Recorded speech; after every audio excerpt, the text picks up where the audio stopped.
মোৰ চেনেল অপূৰ্ব প্ৰাপ্তিলৈ আপোনাক স্বাগতম জনাইছোঁ।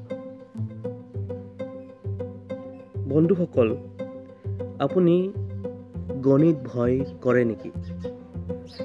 নাইবা গণিতৰ প্ৰতি আপোনাৰ অনীহা আছে নেকি? হয়, বাস্তৱিকতে আমাৰ বহুতৰে বাবে গণিত শব্দটোৱে মনত ভয়ৰ সঞ্চাৰ কৰিবলৈ যথেষ্ট। আৰু আমাৰ বহুতেই হয়তো প্ৰতিযোগিতামূলক পৰীক্ষাত গণিতৰ বাবেই পিছ পৰি ৰৈছে, নাইবা বহু ব্যক্তিক গণিত সমাধানৰ বাবে আনতকৈ আৰু বেছি সময় লাগে।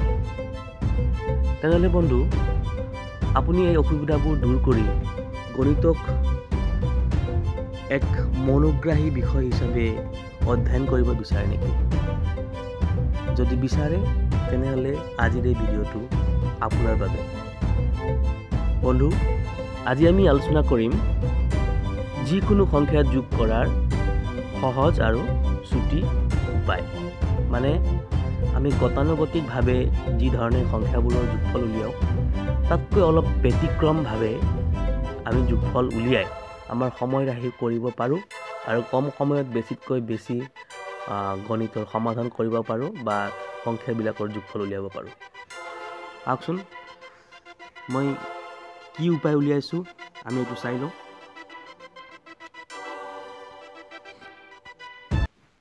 সচৰাচৰ কি হয়, আমি যি ধৰণে সংখ্যাবিলাকৰ যোগফল উলিয়াওঁ সেইটো মই প্ৰথমতে কৰি দেখুৱাম। তাৰপিছত মোৰ যিটো চুটি নিয়ম সেইটো ইয়াৰ লগত তুলনা কৰাই আপোনালোকক দেখুৱাম, আৰু আপোনালোকে কম্পেয়াৰ কৰি চাব কোনটো বেছি চুটি হয় আৰু আপোনাৰ বেছি ভাল লাগে। একদম এটা সহজ এক্সাম্পল লওঁ। ধৰা হওক 123, তাৰপিছত 234, 345, তাৰপিছত 456, ঠিক আছে, আৰু 567। আমি ছাপ'জ এই 5টা সংখ্যাৰে যোগফল উলিয়াওঁ। আমাৰ যিটো গতানুগতিক নিয়ম, মানে ট্ৰেডিশ্যনেল নিয়ম, সেইটোত আমি কি কৰোঁ, এককৰ ঘৰত যিবিলাক অংক আছে সেইবিলাক আমি যোগ কৰোঁ প্ৰথমতে, তাৰপিছত দশকৰবিলাক যোগ কৰোঁ, এনেকৈ আমি যোগ কৰি যাওঁ। যেনে চাওক, 3, 4, 7, 7 5 12, 12 6 18, 18 7 25, 25 আমি 5 লিখোঁ, 7 গ'ল 2, এই 2 3 5, 5 4 9, 9 5 14, 14 6 20, 20 2 22, 22 আমি 2 লিখোঁ, আকৌ 7 গ'ল 2, 1 2 3, 3 3 6, 6 4 10, 10 5 15, 15 2 17।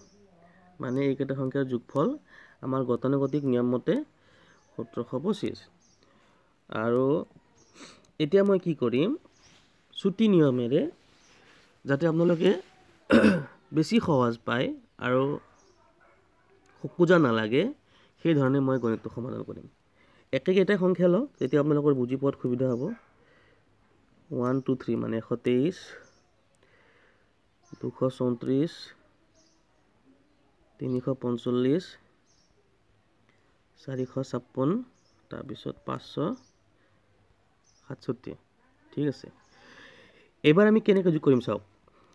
ছিষ্টেমটো একেই, মানে আমি এককৰ ঘৰত যিবিলাক সংখ্যা আছে আমি সেইবিলাক প্ৰথমতে যোগ কৰিম, কিন্তু যোগ কৰোঁতে চাওক হা, আমি সংখ্যাবোৰ যোগ কৰি যাওঁতে যিটো স্থানত সংখ্যাৰ যোগফল 10 নাইবা তাতকৈ বেছি হয়, তাতে আমি কি কৰিম, এডাল টিক মাৰ্ক দিম, এনেধৰণে, জাষ্ট লাইক দিছ।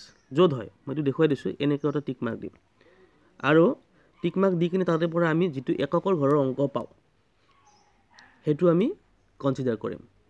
মানে যদি 11 পালোঁ তাৰ পৰা 1 ল'ম, যদি 13 পালোঁ তাৰ পৰা 3 কনচিডাৰ কৰিম, যদি 19 পালোঁ আমি 9 কনচিডাৰ কৰিম। আৰু এটা কথা মনত ৰাখিব, আমি এই ধৰণে যোগ কৰি যাওঁতে আমি সংখ্যাবোৰৰ যোগফল 19তকৈ বেছি নাপাম, ঠিক আছে, বা 20ৰ কমত পাম। গতিকে আমাৰ যোগ কৰাৰ প্ৰক্ৰিয়াটো অতি সহজ হ'ব। আপোনালোকে প্ৰথমতে চাই লওক। এইটো চাওক, 3 3 4 7, 7 5 12, ইয়ালৈকে যোগ কৰোঁতে আপোনাৰ যোগফল হ'ল 12, মানে যিটো 10 বা তাতকৈ বেছি।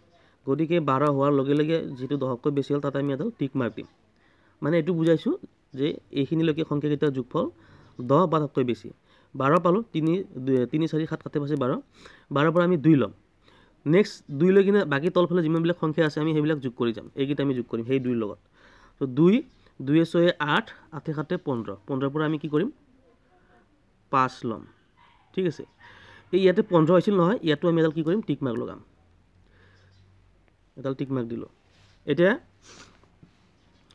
15 পৰা 5 লিখিলো আমাক হাতে কিমান গ'ল সেইটো নালাগে 1 2 যি যাই থাকক আমি সেইটো কনসিডাৰ নকৰো কিন্তু এই আমি যে টিক মাৰ্ক বিলাক দি গলো এই টিক মাৰ্ক বিলাক আমি এবাৰ কনসিডাৰ কৰিম আৰু এডাল টিক মাৰ্কৰ কাৰণে 1 দুডালৰ কাৰণে 2 আমি নেক্সট যেটো কলম আছে বা দহকৰ ঘৰত যে সংখ্যাবিলাক আছে সেইটো যোগ কৰোঁতে আমি ইয়াক ব্যৱহাৰ কৰিম গতিকে দুডাল টিক মাৰ্ক থাকিল কাৰণে আমি কি কৰিম 2 আমি ইয়ালৈকে লৈ মানে 2 আৰু 2 2 4 4 3 7 7 4 11 11 বাবে ইয়াতে আমি এডাল ষ্টে মাৰ্ক দিম তাৰ পিছত 11 পৰা 1 লম 1 5 6 6 6 12 12 হাতে আমি এডাল ষ্টে মাৰ্ক দিম বা টিক মাৰ্ক দিম 12 পৰা আমি 2 লিখিম হাতে কিমান গ'ল আমি সেইটো মেনশ্যন নকৰো বা নালাগে আমাক এটা দুডাল ষ্টে আমি টিক মাৰ্ক পালো এ এডাল গতিকে আমি এই দুইডাল মাৰ্কৰ কাৰণে আমি 2 ইফালে কেৰি কৰিম 2 1 3 3 2 5 5 3 8 8 4 12 টিক মাৰ্ক বহুৱাম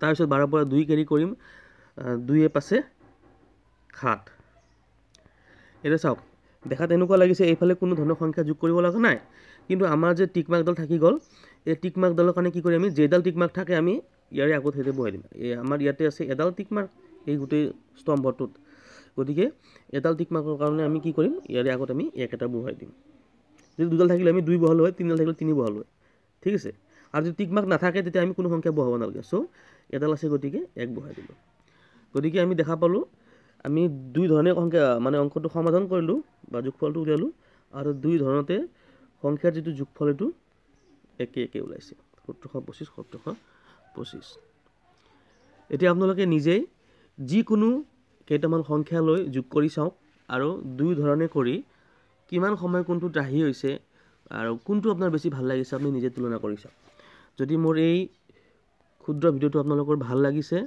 তেতিয়াহ'লে আপোনালোকে মোৰ চেনেলটো সাবস্ক্ৰাইব কৰি ৰাখিব যাতে ভৱিষ্যতে আপুনি এনে ধৰণৰ ভিডিও আৰু পাই থাকে আৰু ভিডিওটোৰ বাবে এটা লাইক কৰিব কমেন্ট বক্সত এটা কমেন্ট দিব আৰু আপোনালোকৰ বন্ধুসমূহৰ মাজত শেয়াৰ কৰি সকলোকে এই ভিডিওটো উপভোগ কৰিবলৈ সুবিধা দিব please like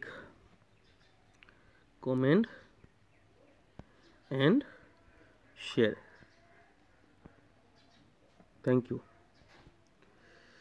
thank you so much for watching my video